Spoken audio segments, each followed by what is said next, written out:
Well, howdy, howdy. To anybody who happens to be joining later on and watching the beginning, that way it's just not me sitting here in silence. You know what?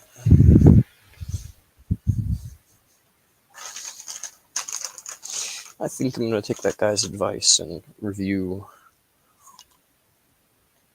that video or whatever. Sounds like something worth doing.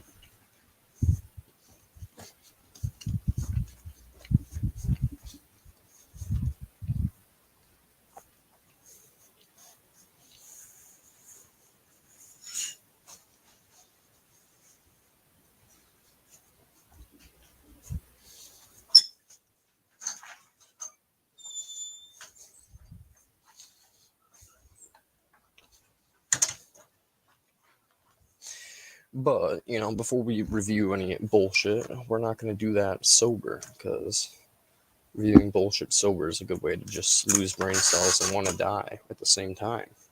And I'm only going to do one of those things at a time. Wanting to die or losing brain cells. I choose to be amused while I'm losing brain cells.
So I'm just going to clear the tube out a little bit. Probably wasted a bit of THC there, but whatever.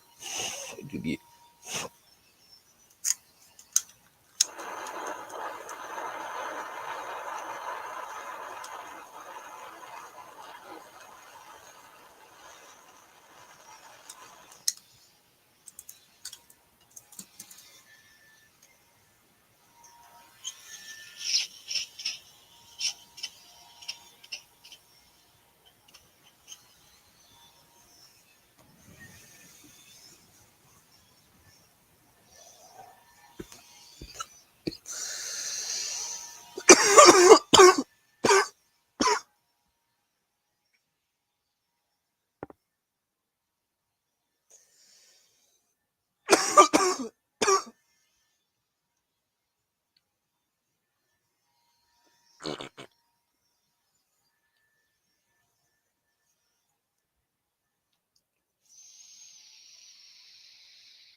I can smoke forever.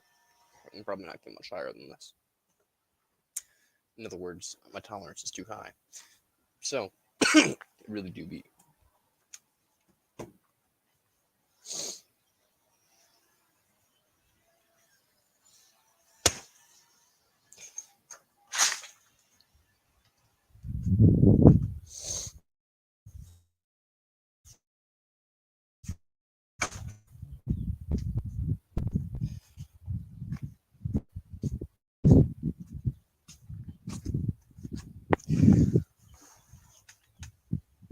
The Wi-Fi is kind of garbage out here, ain't it? I wonder if I can get myself a hotspot. Nah, don't, man. I need to move myself a little closer to the house. Hey, I got 2 bars. It's like better than 1 bar. Hell yeah.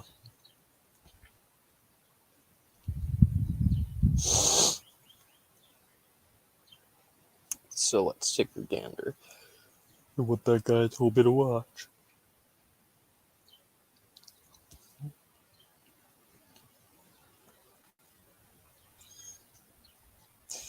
Maybe you can respond to utilitarianism.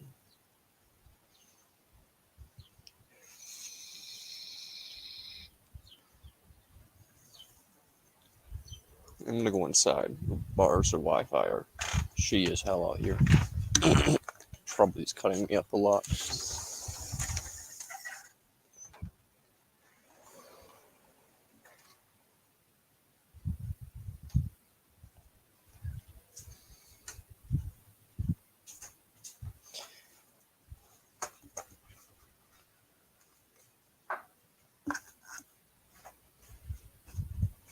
Perspective philosophy on utilitarianism. Okay. Hello, Marco.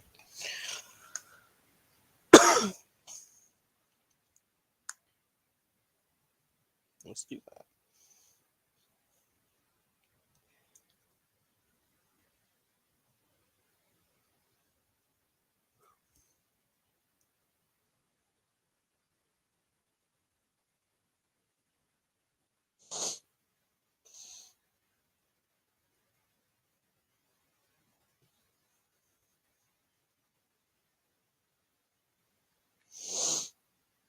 Sure, let's do this.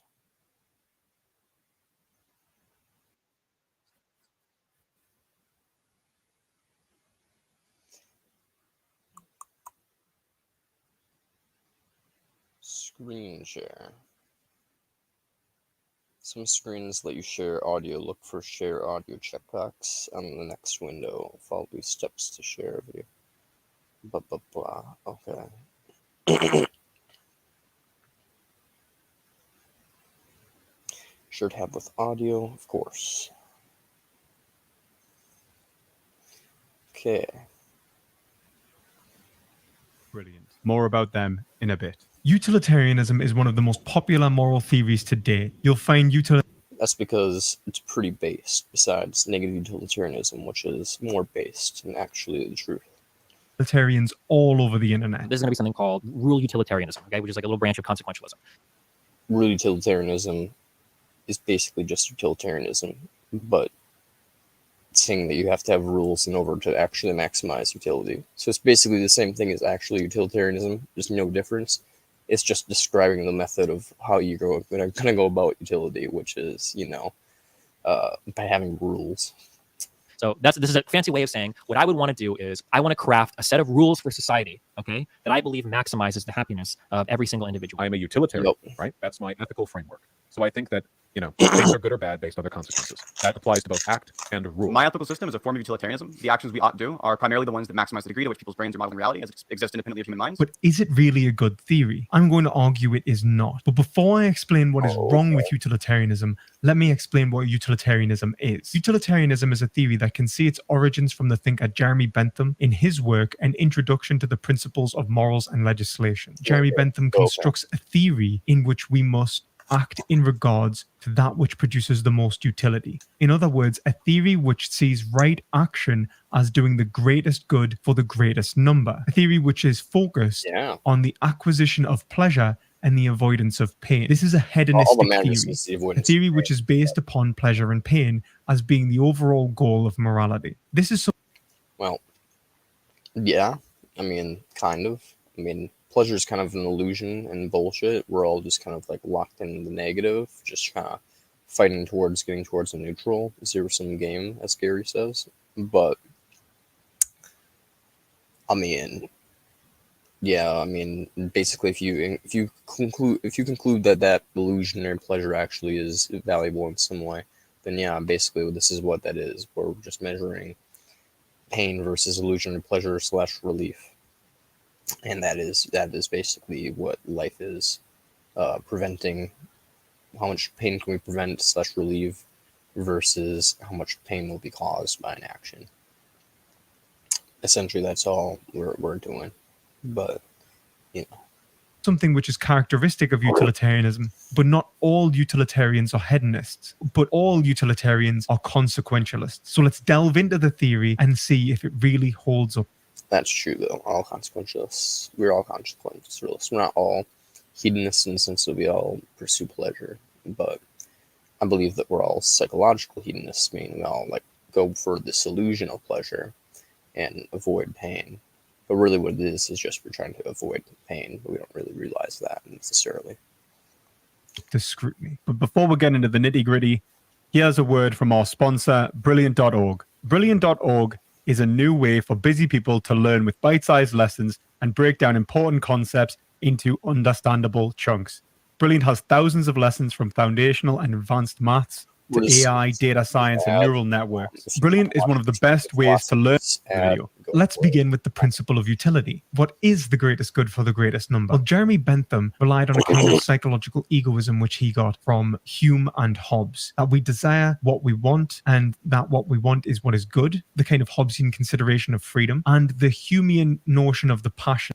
That what we want is good for ourselves is not necessarily good. This idea of social utility, which led him to a hedonistic position, which saw that we are ruled by two sovereign masters, pain and pleasure. And so everything done in our lives is governed by pain and pleasure. However, why must this be the case? And I mean, can you tell me anything that is what we do that is not governed by pain and pleasure? I mean, if you give me literally any example, I can basically break it down into why. Soldier jumped down the grenade to like help his comrades. Really, essentially, he just didn't want to feel the pain of feeling like he was a failure and didn't do the right thing, or the guilt, or whatever. Essentially, he believed that would maximize his own well-being to jump on the grenade in the long run. Even if it doesn't really acknowledge it, it's just like instinctive. And so even if it was completely instinctive and they could like completely just done without any thought, I mean, that's not even like free will, nor is that done with any intentions whatsoever, just done. So, any action that is done, with any intention behind it, quote unquote, is going to be done for essentially the purposes of avoiding pain and or pursuing pleasure if that exists. what is pleasure and pain? And what is happiness? If we take any of these concepts abstractly, what do they mean? They often fall apart, which is the first issue with utilitarianism. What is pleasurable and what is painful seems to differ. Well, what is pleasurable is quite the statement that I don't want to get into because I don't really believe in pleasure. I believe it's mainly just relief sensations for the most part, and if there isn't actually any sort of positive sensation, it is very much the minority of sensations, and not one that I experience well enough to really grasp. So, yeah, I mean, when it comes to pain, though, it's literally anything that you wish to avoid experiencing, physical pain, mental pain, discomfort, irritation, all those physically or mentally, things you wish not to occur or wish would have been otherwise. anything, literally, like the tiniest itch on your head, whatever it is. It's basically what I consider pain / discomfort, and discomfort's just a lesser degree of pain. differ depending upon the individual that is being referenced. And so when we are talking about the universality of pleasures and pains, how do we sum universally other people's pleasure and other people's pain in such a way as to make it a calculation? How do I You don't need to, because guess what? Pleasure is just a fucking illusion. And even if it's not, you just literally just open your fucking eyes. You don't need to be like, oh, like, if I can't put this down to, like, equaling the value of 102.5865 pain units, if I can't calculate it down to that, then there's no point in me doing the calculation to begin with. No, it's not bad. It's really fucking easy. Just ask yourself, as Schopenhauer did, when the lion's eating the gazelle, what is worse / better there? The gazelle being torn apart, is that more pain? Is there more pain in the lion tearing apart the gazelle, or is there more pleasure for the satisfaction of the lion's hunger / its taste pleasure? I mean, what has more value there? What is of greater importance to be avoided? The starvation feeling that is and to be pursued, also the taste pleasure, if that's such a thing, or the fucking fact that the gazelle's literally having its fucking body torn apart, open, every like fibers being crying out to move, but it can't because its tendons are being torn apart. You know, like what is of objectively more weight there? You know, it's pretty fucking obvious. You don't need to be like, oh, I need to calculate every. No, it's pretty fucking obvious just by looking at things and understanding how pain and pleasure works as like phenomena in evolution. Like literally, just look at evolution and ask yourself, if do you think there's more things that can kill you on this fucking earth, or do you think there are more things that can provide you with nutrients and like things you ought to pursue? And you just think about for 2 seconds, you're gonna realize, oh yeah, there's a fuck ton of things in this planet that can goddamn kill you, and therefore we should probably have a ton of pain-related things to tell us, like avoidant-related behavior rather than pleasure-related pursuing behavior. And yeah, and just from that alone, you can basically tell that yeah, you're gonna have a very, very strong asymmetry going on, but in basically every scenario. But you know, Cole, let's hear what you have to say. understand whether my pain is the same as your pain and whether your pain is the same as my pain? And even if there are differences, how do we qualify those differences? What metric do we use in order to say that my pain is a 5 while your pain is a 7 while somebody else's pain is an 11? So the first issue. Well, it's pretty. It can be various for person to person. Like one person stubbing their toe, it could be like a 3, and another person stubbing their toe could be like a 5. Well, another person stubbing their toe could be like a straight 1 or 0 because they have like no physical pain receptors, and so they don't even notice it, and it doesn't really occur to them in value.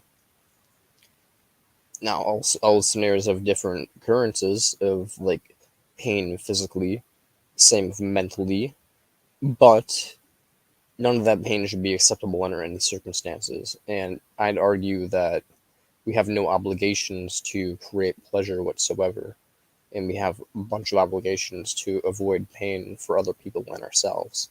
So when it comes down to it, I mean, even a 1 on the pain scale is more important than a 10 in pleasure. So, you know, I mean, hey, in terms of utility, we don't really need to calculate exact values to understand pain is bad and ought to be avoided under all cases, and hence the ethicist message overall of like we ought to extinct all life is valid. Now you could argue, well, yeah, but it still is quite important to like know these terms, because while we're here and existing, we'll need to do these calculations. And frankly, yeah, I do agree that it is troubling. But that's just, you know, another nature and fact of life that like this whole entire world and system is fucked up. So, frankly, we can only do what we can do best. With technology, hopefully in the future, we can actually get closer to objectively measuring pain receptors and stuff like that, and how much activity is going on, so we can objectively measure pain. At the moment, we're pretty much just having to go off of like what people say, which is like if they like on a scale of 1 to 10, based off past experiences, how painful is what's happening to you right now. Okay, cool. We're gonna try to stop that. That's real bad. XYZ, whatever. That's basically what we have to go for right now. This basic knowledge of just like like if someone's saying they feel like a fucking 8 on pain scale, we should treat them like they're actually an 8 in the pain scale, even if it's really actually like a 5, but they just start lying or don't realize their assessment. It's just like basic ethics, man. Like just like we can't be perfect, so we do our best. But okay. Is an incommensurability between agents Creepy in ass eye. summing concepts of happiness and pain, because these concepts are being personally defined by a hedonistic agent who is appropriating these concepts in mere reference to their past experiences from this account. So there is no reason to believe from this position that our experiences of pain and pleasure can be summed at all. The next point leads nicely on from this. Why should I care about other people? If I'm coming from a position in which I'm arguing for my pleasure or the avoidance of pain, why should I care about other people's pleasure and pain? Why should I engage in the universality of pleasure and pain? Why should I engage in these abstract concepts? This is another issue that utilitarianism does not deal with. What is it that is good about universal pleasure that is not good about my particular pleasure? Why should I not consider my particular pleasures over the universality of pleasure? So the question is, why should I engage in a utilitarian? There's no difference between my pleasure and someone else's pleasure, and my pain and someone else's pain. And so it's just measuring quantity. That's literally it. It's just a numbers game, bro. And frankly, my numbers are me very much in the lower of value in terms of generating on the whole, compared to the fact that there's 8 fucking billion people on the planet and trillions of other organisms. Unless I'm literally God and all of you are just like fucking NPC bots who just don't feel literally anything, and you're knowing you and your little skeptic mind, probably, I imagine you have, you're gonna be like, well, how do you really know we're not all philosophical zombies? Why? How can the utilitarian prove that? And I'm just gonna be like, well, fucking evolution, you dumb bitch. Like, our brains are the same, basically. Like, our functions are the same, our brains are the same. There's no reason for me to not think that you have the ability to feel pain like I do. You have the systems. So that is why. So, like, whatever. Calculation at all, if that calculation might undermine my egoistic good. And if the grounding is egoistic in the case of Bentham, or if it's hedonistic in the same case as Mill, what about these pleasures is going to make me associate with a universal pleasure? The only reason that can be given is that I desire the universality of pleasure, which means that I have to already be committed to other people having value in the first place. So it already assumes its own correctness in its application. We can see something similar occurring in J.S. Mill's work as in Bentham's, in which it's hedonistic, but he ends up having to differentiate 2 kinds of pleasures, higher pleasures and lower pleasures. There's those pleasures which are better than other pleasures, but how am I supposed to know this? How can I even mediate between my own pleasures given this normative ethic? This leads us on to the third point, quality versus quantity.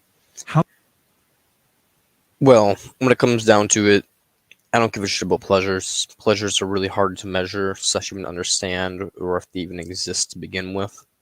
I really only care about pain. Pain is the only thing that really has value in terms of ethics anyways. Even if pleasure does exist, it's just like, okay. So I'm a negative utilitarian. I'm not an actual utilitarian, so it's like I don't really value pleasure.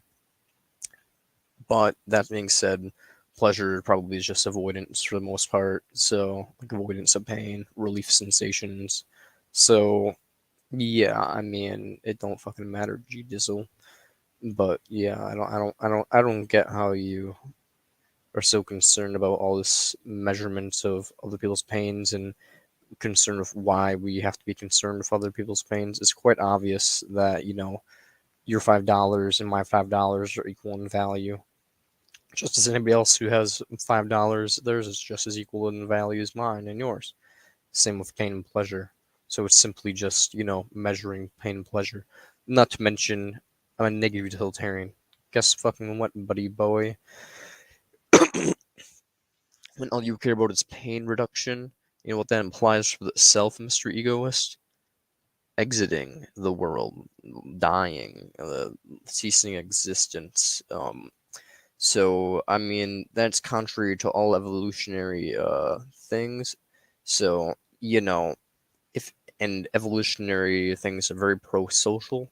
So basically, your thing of being like, oh well, you would have to have your own interests be hedonistically aligned with helping other people. Well, yeah, as a negative utilitarian, you probably should be because if you're self-interested, you may as well just get the fuck out of here. So if you want to stick around for a little bit and put yourself to use, like, and actually have like value to your fucking existence, yeah, you probably should try to prioritize the pain of other people. But just my opinion, which is pretty based as fuck. Just kidding, but it's true. Like I mean, like it's utility. It's about utility, brother. Like it's not about self. It's not.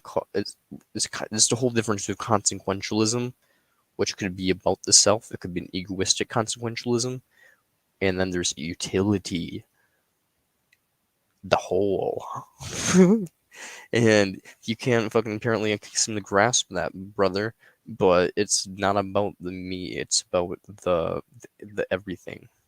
How do I reference a certain quality of pleasure versus a Especially consider I'm literally an identity nihilist. So there really is no me. There is no I that's continuing here. This is just every time I'm having an experience, every time I'm taking value, every time I'm pressing play here, every time I'm talking and like creating my own experiences and taking in things, I'm basically having myself being eradicated and reborn and taking in new information. There's a new branch being formed all the time.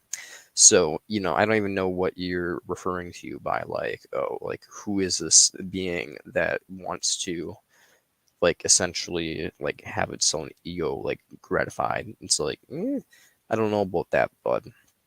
And there's an illusion going on, sure. Like I'm not saying like I'm like some like weird person who's like, oh, I have a lack of identity. Oh boy. Yeah, who am I? No, I don't have that going on. I'm literally just saying like you cannot prove that there's like a continuing sense of like self that has any meaning philosophically. So yeah, why should I even give a shit about my own desires? I'm not a continuing being for one, and two, like utility, brother. It's not about me. It's about the whole. Anyways. quantity of pleasure? And can they be made commensurable?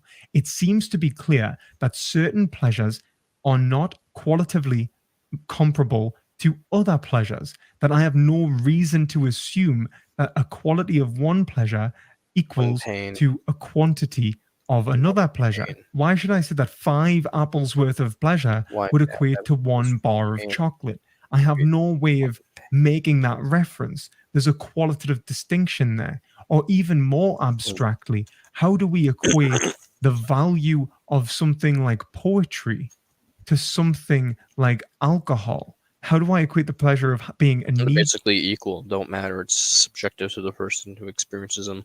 They're both useless and just generated to relieve pain for the individual. Well, the greatest relieving of pain would be to essentially commit suicide. So, the way I look at it is they're all flawed methods of pain relief, equal in value in the sense that they do their job. They distract the individual. So, that's it. That fucking simple, G-Jizzle. inebriated and having a great drunken good time to the beauty and majesty that I can find in poetry in such a way that I can then equate and sum up how many drinks I need to have to make up a poem, or how much poetry I would need to read or in order to make up for being left at home by my friends. A utilitarian calculation can't give us that. We instead are forced again to appeal to an intuition. Which is better or worse? Mill says that we will simply know this by experiencing these higher pleasures. But there seems to be an issue here, as he says, that There is no higher pleasures, there are no lower planes, there are no higher pains. It's just pain. Okay? There's pain of different quantities. Like getting stabbed is worse than getting pinched. Okay? Getting your heart broken is worse than getting a stubbed toe because it lasts for a longer duration and quite literally it has physiological effects on the body. Like there are ways you can like understand the quantities of things that matter, even if they're different type of things going on. Like obviously you can be like stubbing your toe, like hitting your foot at 1 miles per hour is clearly not as bad as stubbing your toe while moving at 5 miles per hour, which is not as bad as moving at 10 miles per hour. And that's a really easy utilitarian calculation based on 30 miles per hour. But, you know, when you're being like, oh, now there's like apples and chocolate, like how can we compare them? It's like, again, as I said earlier, it's just ask the person, like, how bad is that? And when you see the person literally fucking breaking down crying because they have heartbreak, and then, you know, they stub their toe and they're like, ow, shit. And then they are like, you know, rub their toe like twice, like, you know, for a day, and like they don't give a shit again.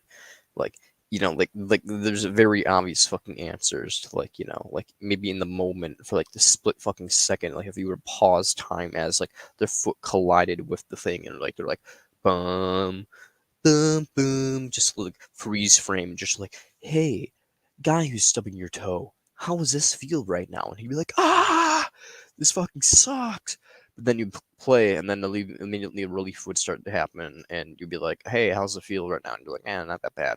So it's like, yeah, time is subjective to like the pain like going on in the moment, and certain pains last longer and hence have greater, like certain actions have different like value quantities to them. Heartbreak has pretty high value quantity depending on the person's mental state and so on. It's literally just it can all be calculated to some extent or another, but it's subjective to both the individual and also like, you know, it's like we don't have the technology to measure the brain at the moment, so we basically like taking their subjective number and being like, well, okay, bing bang boom, punching those like calculations and all that shit. But then again, as I said before, that's not fucking important. All that really matters is the fact that pain is not acceptable under any circumstances. It has more value than pleasure. So what justifies this whole like game that we're playing? Nothing does. So yeah, all pain is bad and unjustified, and there's nothing justifying the pain. So all pain is equally horrifying in the sense that there's nothing to justify it. Some pains are more horrifying than others in the sense that, like, yeah, obviously rape is worse than stubbing your toe, but you know, all pains are equally horrifying in the sense that like they should not have occurred to begin with. Some of them are way beyond horrifying in the sense that like people like it could literally scar people for life. So, you know, like there's horror beyond horror, but there's like just an equal layer of horror to reality to begin with. that it is better to be Socrates dissatisfied than the fool satisfied. How could a Socrates know what it's like to be a fool satisfied if he is a Socrates? He's never had that experience. How could it account for something like blissful ignorance or innocence even? There seems to be an issue here in which it is simply asserted that one pleasure can be known to be better than another through mere intuition, even though there stands no real point of reference, which is what it's like to experience those pleasures in isolation from each other in the first place. So, blissful ignorance or innocence even. There seems to be an issue here in which it is simply asserted that one pleasure can be known to be better than another through mere intuition, even though there stands no real point of reference, which is what it's like to experience those pleasures in isolation from each other in the first place. So, how do we resolve this? It doesn't seem like it can be resolved within utilitarianism. What's more Oh, wow. is how do I work out how much higher pleasure is worth lower pleasure in relation to other? As I said before, we're not like basically just pretend everything he's saying involving pleasure is talking about pain instead, because pleasure doesn't fucking matter whatsoever. How can we measure pains of different types between each other if you've never experienced said pain? Utilitarianism. What's really interesting about utilitarianism is it's a system that it's a pro-life system for the most part. There are utilitarians I know who are ethicists who are basically saying like, yo, yeah, in general, pleasure does exist, I guess, but there's so much more pain, blah blah blah, so we should end life. But for the most part, utilitarianism is generally like a pro-life, philosophy. And frankly, when it comes down to it, negative utility is just basically just calculating pains, and it's just saying that like no, all pain is bad, and we're basically climbing towards this neutral state, because pleasure is pretty much fucking irrelevant in terms of ethics in the world and like what we ought to do. All we ought to do is just eliminate pain. So it really doesn't matter what the pain is. We ought to eliminate it no matter what. It's not that hard to grasp, my dude. Like, if it's a pain, we ought to eliminate it. Like if we can see, like, oh, to me, I don't really... As obviously, if there's multiple people in front of me, like, going through suffering, I ought to try to prioritize the one who's suffering the most. And that's kind of what you're saying is, like, how do I determine who is suffering the most? And for me, obviously, I think it kind of is based off of the subjective of that person who's suffering. Obviously, if they all think, they're all suffering, like, so greatly, apparently, that they all think that they're tens and have to come up to me like, oh, please help me immediately, fuck everybody else around me.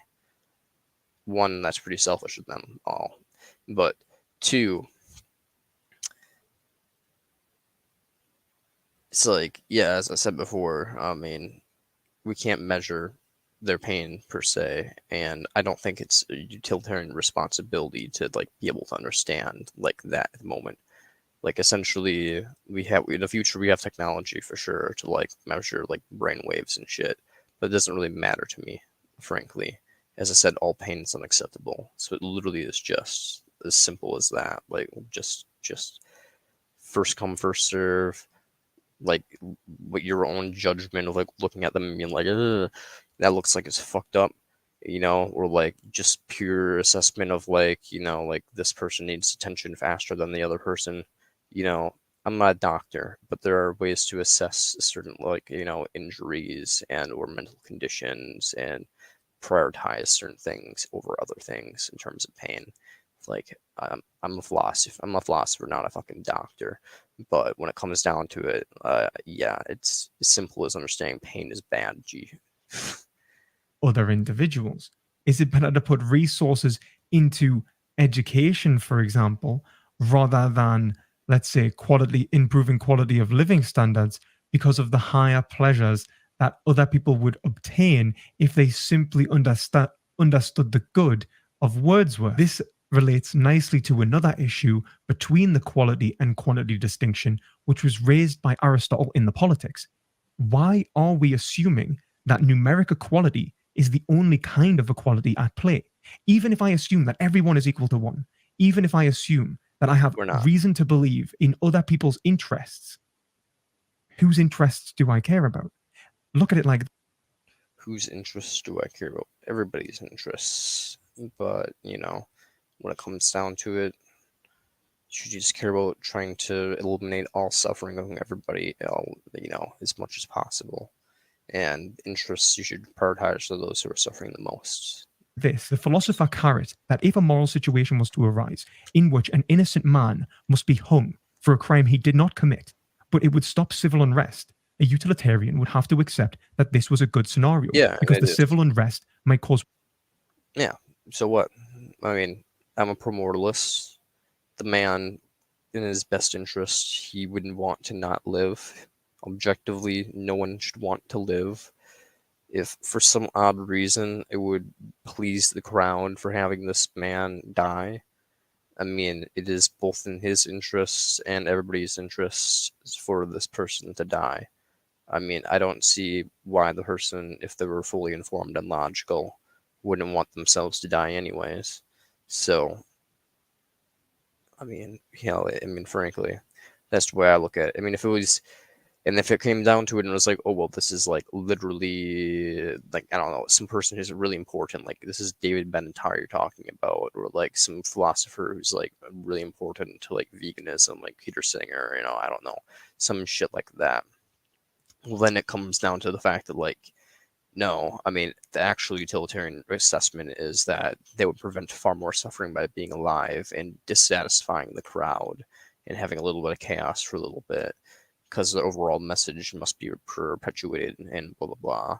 So, essentially, there are calculations. It depends on the person and what their message is and how much, like, pain and suffering they would be reducing by, like, existing. You might then be like, well, how do you tell like whose messages is worthy of propagating and so on? That I think as an ethicist, I'd basically say, hey, ethicists, antinatalists, vegans, negative utilitarians, we're the people out there trying to reduce suffering. Anybody who's caring about suffering-focused ethics, they're pretty much worth keeping alive. Other people are just kind of blights to the planet. No offense to all you good old blights. Worse consequences than the hanging of this one innocent man. But why are we only considering this from a numeric equality? It seems that the equality at play here is simply assuming everyone to be equal to one, when Aristotle already argued that there are other forms of equality, which is, for example, proportional equality. Are we considering everyone's identity equally? And this leads on to another point. Is numeric equality enough?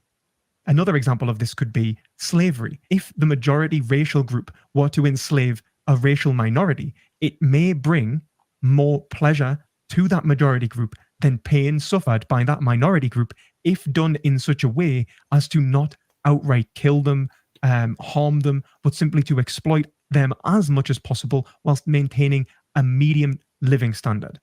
Would this be acceptable? A utilitarian.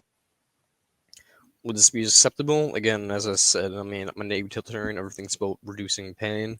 So if there actually is pleasure, I mean, the pain values have way more value than pleasure does. So, I mean, no, we don't have obligations to create pleasure. We do have obligations to prevent pain. So we should not enslave people. It's kind of just pretty obvious. But then again, I mean, negative utility basically is just saying we should avoid pain as much as possible. So if somehow you could convince me that there actually will be a reduction of pain on the net whole by enslaving a group of people, somehow, I don't know how you'd fucking manage to convince me of that, but if you could somehow convince me that on the large whole, no one's going to be being tormented, and as you said, they're going to all be in mediocre living conditions, because guess what? We're fucking already in mediocre-esque living conditions. So basically, these people are just being taken care of relatively well, and somehow you guarantee this will reduce suffering for everybody involved, basically, at the net whole. Yeah, I mean, like, what am I supposed to say? Like, oh, well, the word spooky, I don't like that, No, I'm going to be consistent with my fucking values and say, yeah, I guess technically you're right. That would be allowed in that circumstance. But, guess what? This is the real fucking world, bud. Slavery is brutal as shit, and people are fucking, like, literally sex slaves, dying in lithium mines and shit. Slavery is not cash money in the real world. So, and you can talk about hypothetical examples, and I will basically just be like, yeah, Okay, I'll give it to you, buddy G. But when it comes to the real fucking world, pain fucking matters a whole fuck ton, and we have duties to stop that shit. So yeah, I mean, what's your fucking point, man? Vegetarian might be forced to say, yes, this is acceptable because hedonistically it brings the greatest outcome, because it brings and produces the most happiness. And so we have an issue in which proportional equality is not being respected. I hate non-utilitarians. Always like have these little gotcha things, like, oh, in a hypothetical example, you would have to say that like it would be good to rape someone if it would prevent 10 rapes. Doesn't that make you a monster for saying that rape is good? And I'm like, I'm not saying rape is good. I'm saying that rape would be acceptable if it prevented 10 other rapes. Similarly, if slavery is not good, but if slavery prevented the absolute suffering of like thousands of people, then yeah, sure. Then in that case, then slavery may be good in some cases if it prevents a large amount of suffering. It's all just calculations about suffering. In the real world, these examples and shit like that are kind of irrelevant because slavery is brutal as shit. But if you want to give these little hypothetical examples, buddy boy, we can do that all day. And I'm just going to be like, yeah, sure, I accept this because it reduces more pain. Okay. Like, it doesn't mean anything. Individuals seem to have no real value. Instead, abstract experiences have value, which only raises a further point in saying if we increase the numbers of individuals within society and happiness is to drop, but disproportionately to the increase of individuals being born, is that a good thing to do? So in other words, should we have as many people as possible live a life which is just worth living, rather than having No life a is worth smaller living. group of people living a life which is far more qualitatively greater because we can produce greater amounts of See, overall happiness He's if we summed it. completely in another ballpark with his brain, because I don't think any life on this planet is worth living. Not a single being. Jeff Bezos, Nicki Minaj, fucking Ariana Grande, fucking Emma Watson, Chris Pratt, Chris Hemsworth, Ryan Reynolds, literally anybody you can think of who's rich as shit and has a bopping fucking life. It ain't worth it, okay? No life is worth it. It's all just illusions where the cost is way too high and there is really nothing worth fighting for. It's all just artificial generated desire machine bullshit. So the fact that you think that there's possible for a life that is like just a life that's just worth living to satisfy a bunch of people so that their lives can be worth living. No life is worth living. No one should be at the expense of someone else's illusion, okay? This up. So this comes to the point of, are we even treating an individual as an equal who is worth one when we are treating them as a numeric unit, as a digit, as a monad?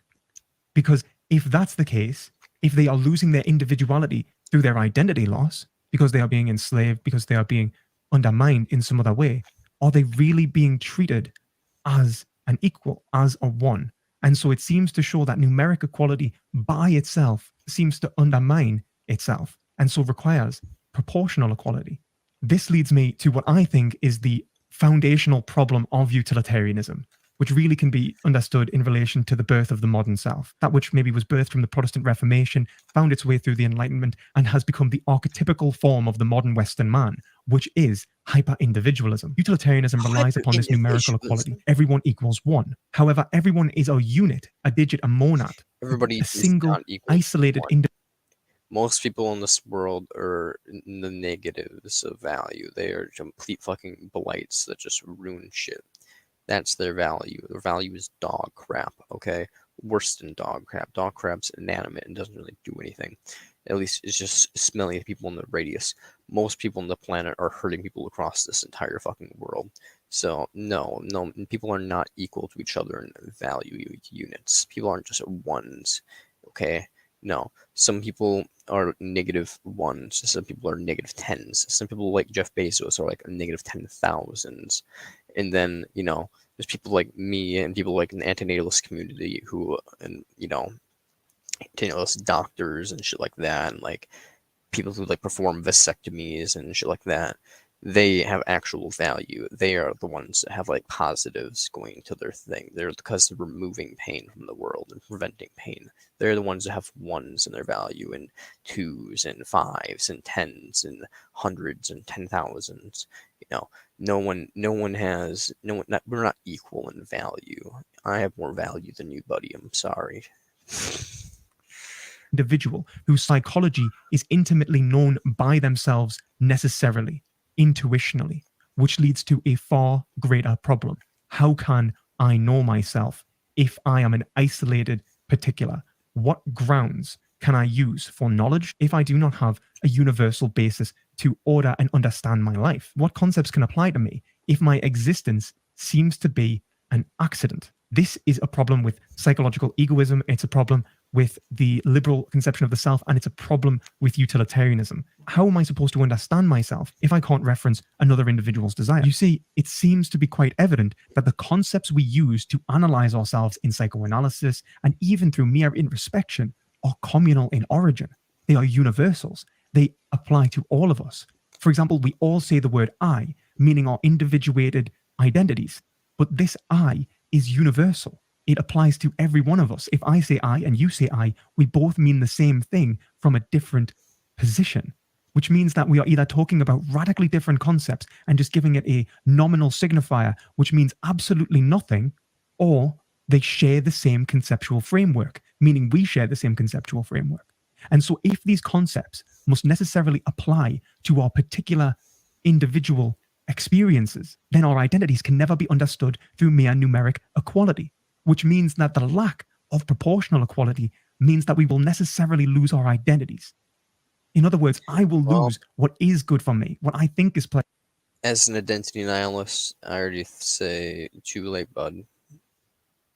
pleasurable, what I actually want and desire, what brings me happiness, because I won't have the concepts which are socially formed through a process of psychological mediation in which I associate with you and you associate with me in concepts such as humanity, in concepts such as culture, in concepts such as community. And without these communal conceptual structures, how ought I understand myself in relation to what is actually good for me? And moreover, if this is the source of my individual... This man assumes that pleasure exists and there's things to chase like art and a bunch of shit like that. And like, how could I understand myself? Ooh. No, there's nothing to understand about yourself, buddy boy. You don't really exist as a continuing being. It's just an illusion, okay, bud? You don't have value in the fact that, like, you are perspective philosophy. You have value in the fact that you feel pain and, you know, maybe you educate people and that prevents pain for them. That is where your value lies. And, you know, it also potentially lies in the negative value you generate if you eat animals, you know, by doing dumb shit videos like this, no offense. Yeah, I mean, that's where your negative value lies. I have a feeling that you have way more negative value than positive value, but, you know, I'm not going to put too much into your mouth. I only know that you make dumb videos like this and, you know, have silly curly hair. Conceptions of happiness, then why am I looking towards my own pleasures and my own pains and my own goods and bads in relation to a concept which is simply summing me up as an individual in the first place, when I should simply look towards the community and the concepts we are creating together? There seems to be a disparity here. I'm assuming what is good for everyone is hyper-individualistic, but what is good for everyone seems to be communal in origin. It seems to be universal. And this leads on to the final criticism, which is, how do we gain these communal structures in the first place? How do I gain these structures of value? Let's just assume that the utilitarian acclimates this and assumes that there is this universal nature, but then says, but yes, and I can know this individually in myself. How do they know it? Where is this structure being generated from? The only answer they can give is in the process of mutual recognition in producing a language, in which case it is preceding the consequences. I have already acted in accordance with what I believe is good, or a process which I believe will lead to a good life communally, in order to ethically construct the very concepts that I will then use to respect, reflect, and then re-engage in the community. Which means that the practices and the institutions of our lives are actually the foundations of the goods that we will then reference, which means that it cannot be a consequentialist theory, because the consequences, pleasure, pain, good, and bad, are all supervened upon the accomplishment or the achievement of a certain goal, of a practice. And so that goal from which we are referencing precedes pleasure. And so moral value cannot be reduced to pain and pleasure alone, because it relies upon another consideration of value to come into being. So I'd also like to announce the spring sale for my course, An Introduction to Western Philosophy. A goal being met. And imagine if that goal is met, you feel pretty good, don't you? And when that goal's not met, you feel pretty not good, don't it? It's almost like meeting goals can be broken down into pain and pleasure too, bro. Huh. It's pretty wild how that works out. Philosophy, you can get 30% off a course which will take you right from the classics all the way through to the contemporaries in metaphysics, epistemology, ethics, and politics. So check that out if you're interested. Like, subscribe, and as always, try to gain some perspective. I have not gained any perspective, but thank you for encouraging me. God.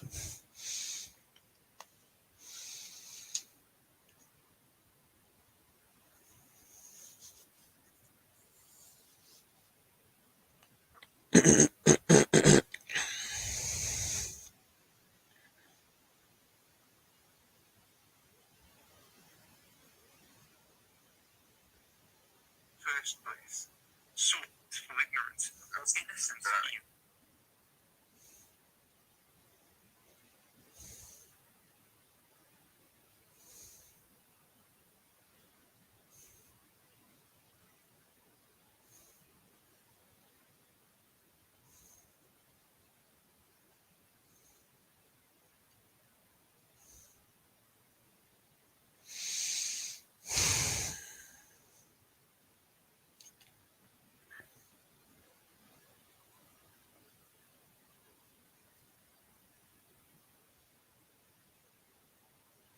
Well,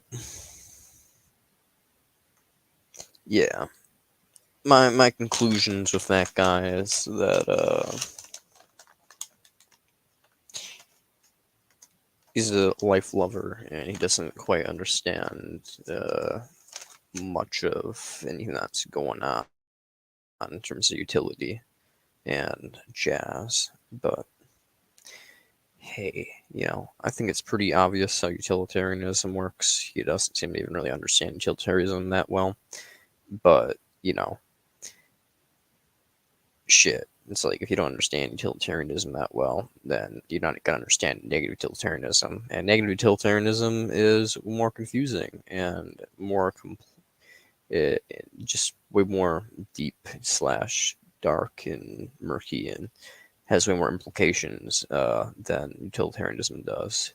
And those implications basically kind of bring us into a whole new ballpark that you're not even, you haven't even gazed upon the ballpark.